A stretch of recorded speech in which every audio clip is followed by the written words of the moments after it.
Hey guys, it's Brandon, creator of Happily Dressed, a fashion blog dedicated to self-acceptance, self-confidence, and self-sufficiency, and welcome back to the channel. Today I am excited because we are doing another pattern drafting video. For the first half of this video, we're going to be drafting out a half zip pullover pattern. So a lot of you guys ask me where I get my ideas from, and literally I get inspiration from the fabric that I thrift. If you don't know, I try to thrift as much of my fabric as I can. Sometimes I go buy it, but most of the time I find it at Goodwill or Value Village or wherever they sell like draperies, curtains, bed sheets, because wherever that section is in your secondhand shop, that's also where you'll find fabric. But I was just at my local Goodwill and I found this in the fabric section, along with another fabric that I'm very excited about for a video, but that's just gonna have to wait. But I found this and I thought this already looks like some kind of pullover. So this is the fabric right here. I thought it was a really cool design. It looks already like it should be some kind of pullover or hoodie. So pick this up if you do not want to draft one from scratch. But I saw this and thought, you know what?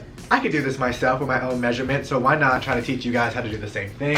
So if you want to skip the drafting, go pick up that pattern. But if not, let's just continue with the video. So we're gonna need a few measurements first before we get started. So do me a favor and go ahead and grab your measuring tape, and we're gonna measure our bust, which is like from nipple to nipple, and making sure you keep it straight in the back. So my normal bust is about 37, but because this is gonna be a pullover and we wanna be able to wear things under it, I'm gonna increase it by about 3 inches, right at 40, to give me some space. So as much space as you want, you can give to yourself.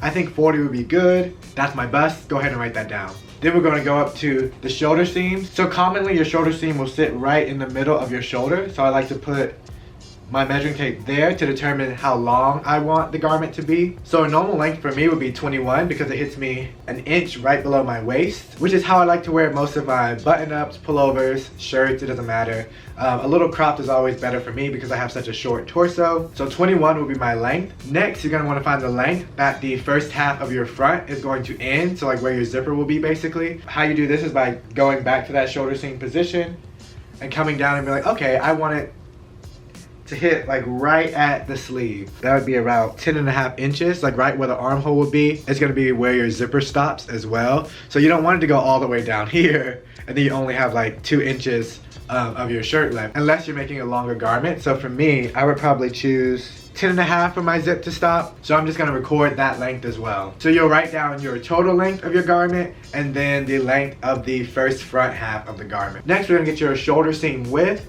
So basically how I like to do this is by putting the measuring tape starting where I feel like the top of the garment will sit, and then measuring out how long I want the shoulder to be. And for the most part, for me, it's always either 5 or 6. If I wanted to be drop shoulder, I'd make it a little longer, like 8 or 9. But for me, I wanted to sit relatively up here, so maybe I'll do 6. So I'll record my shoulder width as 6 inches. And then lastly, we will do sleeve length. So if you want to be short sleeve, you'll just start where your shoulder seam would start. And you can guesstimate this too, because we'll fine tune the pattern as we go. So if I want to be long sleeve, starting at what my sleeve would hit, which I believe would be right here, I'd want it to be around 21 inches for me. So you're just kind of see like, where is my wrist? If I let this fall naturally, where would it sit? And you always want to go longer because you can always take away, but you cannot add. And then we'll get started. The collar is something we'll do as we go. So let's go for it. So here's my drawing for how I want the hoodie to look. We have our little pieces, what each piece is, the measurements that I just told you guys to record, but this is for myself. And then now we're going to start drafting. So we're going to start off by drafting your front piece. To give you a summation, we're gonna be making a square, and from that, creating the first half of our front pattern. First, you're gonna take that length measurement that you recorded for the top half of your front pattern and go ahead and draw that in. For me, that was 10.5 inches, so I make sure I specified that for you guys. And then you're gonna take your bust measurement divided by 4 and use that for your width. And for me, that was also 10 inches since my bust width was 40 to give me some more space.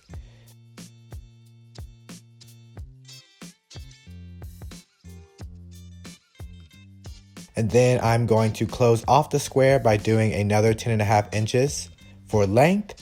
And then for width at the top, again, doing another 10. And I'm keeping this in real time so you guys can just see the pattern process from start to finish.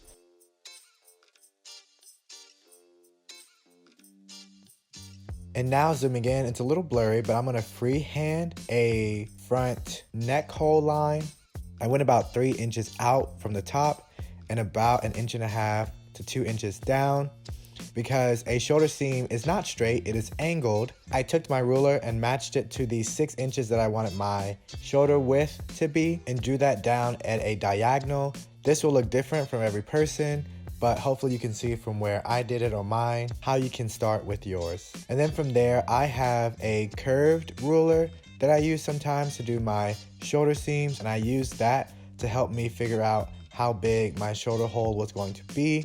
Pattern drafting, especially self-drafting, is a lot of guesstimation, I like to say. And then from there, I did a 1/2 inch seam allowance all the way around my front pattern because these will be 2 separate pieces. So I'm putting 1/2 inch all around where I originally drafted out all my measurements. And for some of the curves, because there aren't any rulers for those curves, I just freehanded them, and then I used the curve ruler again to help me with the shoulder seam. So that's the top half of your front, all done. We're going to move to the bottom half, but to keep us in line with what we need, we knew that our total length was 21 inches. So we know that the bottom half of our front pattern piece will also be 10.5 because the top part was 10.5, and 10.5 plus 10.5 is 21 inches. So now I'm going ahead and tracing that out. So there's 10.5, I'm marking that. And then also 10 for the width as well, because the width will always stay the same because it's based off the 40-inch bust measurement. And we will be cutting this on a fold. That's what I'm marking out now. So this side will actually not get seam allowance because it will be on a fold. This is something I mess up on throughout this entire video. I don't realize to the end. So wherever you see fold, there should not be any seam allowance because that's where you will place the pattern onto the fabric at a fold. So now I'm gonna add seam allowance everywhere else and just pretend like you don't see that seam allowance by the fold. So yeah, that is your 2 front pieces all done, which is pretty awesome. Now you're gonna cut those out. Moving on to our back piece, we know that the length is 21 inches, so I'm going to draw a rectangle that is 10 inches wide and 21 inches long for the length of our piece in total for the back.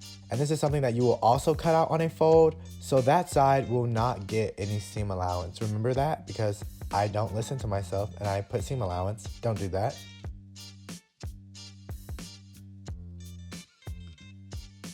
So to understand this next part, it's best to go ahead and add seam allowance to all the remaining sides of 1/2 inch, not including the front. And then take your front pattern and match up the seam allowance at the shoulder seam and the side seam that isn't with the fold to the seam allowance of this rectangle, and then trace that out. By tracing out this front pattern, you are already adding your seam allowance because your front has seam allowance. And you'll see that when your seam allowances match up from your rectangle and the pattern piece that you are tracing out. So I'm gonna show you what I'm doing in real time. And then for the neck hole, I am freehanding a back shape because it shouldn't be the same as your neck hole because it'll sit higher up on your neck. So now I'm just filling in the rest of the gaps. This is something that you won't have to do because you would have already added seam allowance. I didn't yet.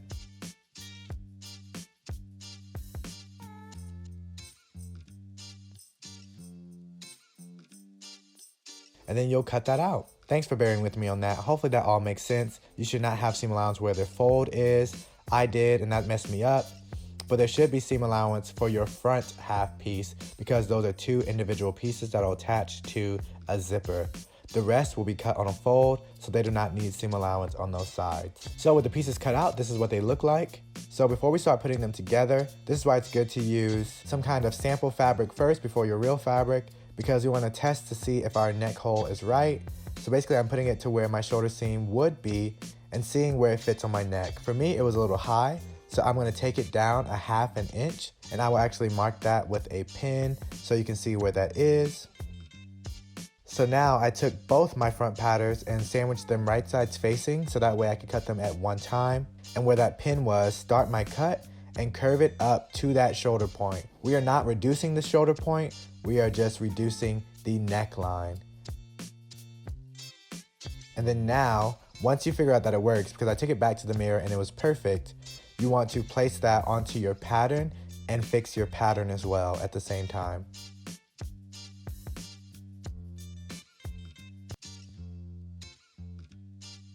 So now we're going to move on to the sleeve. You want to take one of your halves for your top front and trace out that sleeve curve. Mine is already connected because I did another tutorial of this and it was pretty shitty. This one probably just as bad, but we'll see. Go ahead and trace out that curve, and then go ahead and take the length that you want your sleeve to be and draw that in. This will also be cut out on a fold. You can get rid of your front half piece now and just work with this curve. You'll need to have your wrist measurement. I chose 10. You would just take that same measuring tape, put it around your wrist, and then loosen it up to the fit that you would want. I think 10 is pretty average and standard. So now my width at the bottom will be 5 inches. I'm gonna go ahead and draw that in. And then when I get to the edge of that 5-inch mark, I want to take my ruler and mark up towards the point of where that sleeve started. And once that's done, I went ahead and added seam allowance to the 3 sides that were not going to be placed on the fold. So that's the bottom, the side, and then the top curve. And here you can see me drawing in the seam allowance for that top curve. And you're gonna want it to curve in just a little bit. So it shouldn't be a rounded circle. It should be a point, and then it should dip in and then continue the curve. I'm gonna give you guys a close up once I'm done.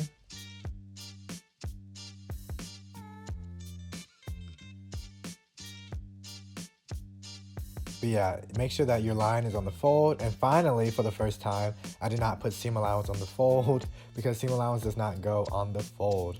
And then at the top, you can see where I kind of curved in just a little bit. And you can even do it a little bit more if your tracing calls for it. Once I cut those out, they look something like this. Also, that's my studio mate's foot in the shot.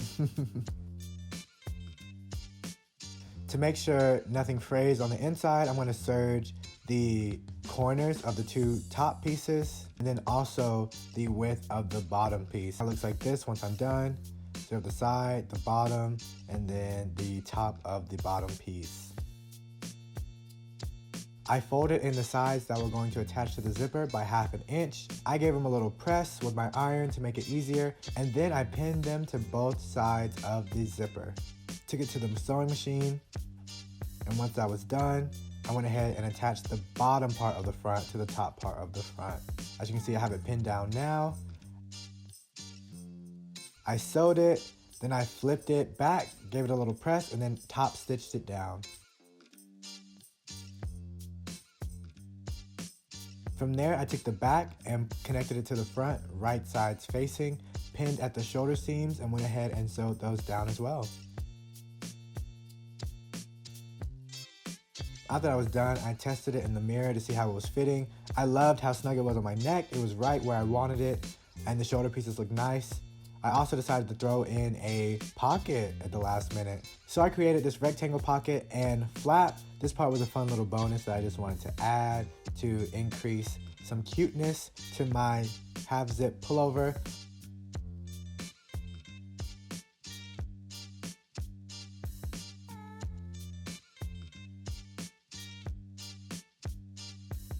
Working on the pocket separately, I went ahead and attached it to the front with some pins. Always pin down your stuff before you start sewing so it does not move.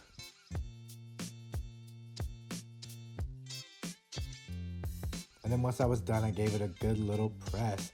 Everything was actually starting to look really nice at this point. And then I moved on to the shoulders. I went ahead and matched up the middle of the shoulder to the middle of the seam of the front and back together, and then pinned along that line, making sure it was as matched up as possible. Once that was done, I took it to the sewing machine and sewed it together with a straight stitch.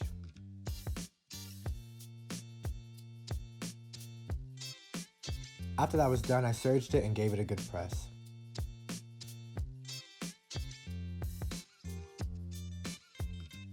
Nearing the end now, I went to close the front and the backs together at the sleeve seam and side seams. This is also when I realized that I messed up because of the seam allowance on the fold. The back was a little longer than the front. I did my best to try to fix it, but it ended up being a little pinchy for me in the armpits.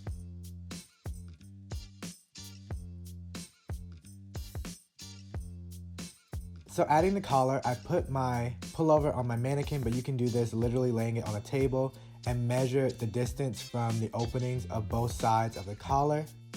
For me, it was 19.5 inches, so I went to the drawing board, and because this will be cut out on a fold, I measured out a length of 8 1/4 inch or 8.25 inches. Went ahead and marked that as my width for the bottom of the collar. I want it to be about 3 inches long, so I put that on the side, and then I extended the top part a little bit up to 9.5, so that way I'd have a nice point at the edge of both sides of my collar. Now this is me adding seam allowance to all sides when I should just do it to 3 because it'll be cut out on a fold. I never listen. Next, to get the collar right, what you can do to help you out is press your collar in 1/2 inch wrong sides facing.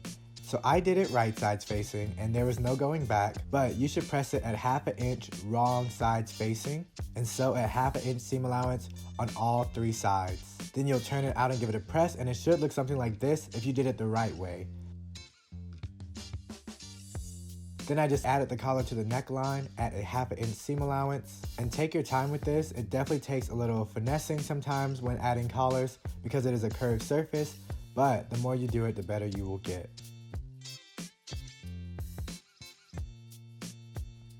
Took that to the sewing machine and gave it a straight stitch.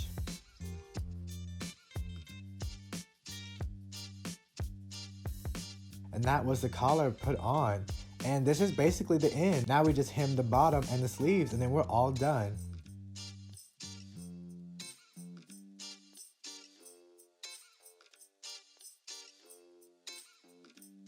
All right, you guys ready for the grand reveal? I mean, you've seen most of it already anyway, so. But it's all done, so it's hemmed at the bottom. I wish I would've wore pants today, but I didn't. I wore a jumpsuit. But without showing you guys too much, there we go, it's all done. Okay, cool, make sure the collar's laying down. Been there before where it hasn't been. Oh, I'm super excited with how this turned out, you guys. I just remember, ooh, I'll take my neck off. I just remember when I was at Goodwill, I was like, oh, this would be a great pullover. Let me make it, and then, or half zip pullover. And then I did. I like forget that when you know the basics of sewing, you can like make things. It's crazy. But yeah, my little kangaroo pocket. I love this bad boy. The back hem sits nicely too. If I had pants, you'd be able to see that, but I don't. But let's now sit down and talk about what I could do better. All right, so though I love this bad boy, a few things that I would change, first of all, is I'd widen my pattern just because I made a mistake halfway through where I cut off some excess that really wasn't excess. I just couldn't see that because I didn't have my front and backs together. But because of that, it made it a lot slimmer than it was supposed to be. But even before that mistake, I thought maybe this is a little too small. So I'm going to take my pattern, which is not hanging up back there, take my pattern and just widen it a little bit more to make me happy. I think that it would do better with the sleeves as well because it's pinching a little bit in the sleeves, and that's because I didn't have that extra 1/2 inch seam allowance to do what I was supposed to because I messed up. Another thing that I do differently, which I didn't tell you guys in the voiceover, is that I left like a 1/2 centimeter of this or a 1/2 inch of this open because I thought that it would help me sandwich in the collar to the front and back better. But that was dumb because if I don't top stitch this, then it'll just remain open, and that's kind of what it is right now. But it's only a 1/2 inch, so you can barely tell. So don't do that. Now, whenever I want to make a half zip hoodie, I can just pull that out, and then bam, we got 2 fronts part 1, the front part 2, pocket, sleeves, the back, and that's just how cool sewing can be. You can draft a pattern yourself and be like, damn, every time ooh, maybe not damn, but wow, every time I want to make something or I need a new pullover, I can just make another one, which is super cool. But anyway, I hope you guys enjoyed this video. If you do try it out yourself, please let me know. You can tag me on Instagram at happilydressed. I pray and hope that you get as lucky as me at the thrift store when it comes to finding cool fabrics that excite you and motivate you and inspire you to make something cool. And until next time, I'll see you guys in my next video. See you guys later.